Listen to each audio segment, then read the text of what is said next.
Hello friends, வாங்க இன்றைக்கி ஓட்ஸில் sandwich பண்ணுவோம். இது கம்பல்சரி டயட்டில் உள்ளவங்களுக்கு ரொம்ப பிடிக்குங்க. ஓட்ஸில் லைட்டாக தண்ணி தெளித்து ஒரு 5 நிமிஷம் ஊற வச்சுருங்க. பேன் எடுத்துக்கோங்க, லைட்டாக பட்டரை ஆட் பண்ணிக்கோங்க. அதில் வந்து ஓட்ஸ் மாவை ஊற்றிக்கோங்க. இது வெறும் ஷேப்புக்காண்டி தான் நான் இந்த தவா யூஸ் பண்ணியிருக்கேன், இல்லை நார்மல் தவாலேயே வச்சுக்கலாம் நம்ம. அதில் வந்து வெங்காயம், தக்காளி, குக்கும்பரு, முட்டைக்கோஸு, tomato sauce, chilli flakes, oregano, cheese எல்லாமே போட்டிருக்கேன். இது எல்லாமே நம்ம ஆப்ஷனல் தான். நமக்கு என்ன காய் வேணுமோ அதை போட்டுக்கலாம், வேணாங்கிறத நம்ம விட்டுடலாம். ஒன்று கவனிக்க வேண்டிய விஷயம், அப்போ மாவு கலக்கணும், இன்னொன்று சிம்மிலே வேக வச்சு எடுக்கணும். சரியா?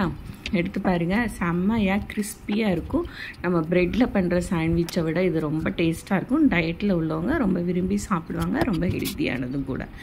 என்னோட இந்த மெனு உங்களுக்கு ரொம்ப பிடிச்சிருந்துச்சுன்னா என்னோடய சேனலை சப்ஸ்கிரைப் பண்ணுங்கள், லைக் பண்ணுங்கள், ஷேர் பண்ணுங்கள். Have a good day.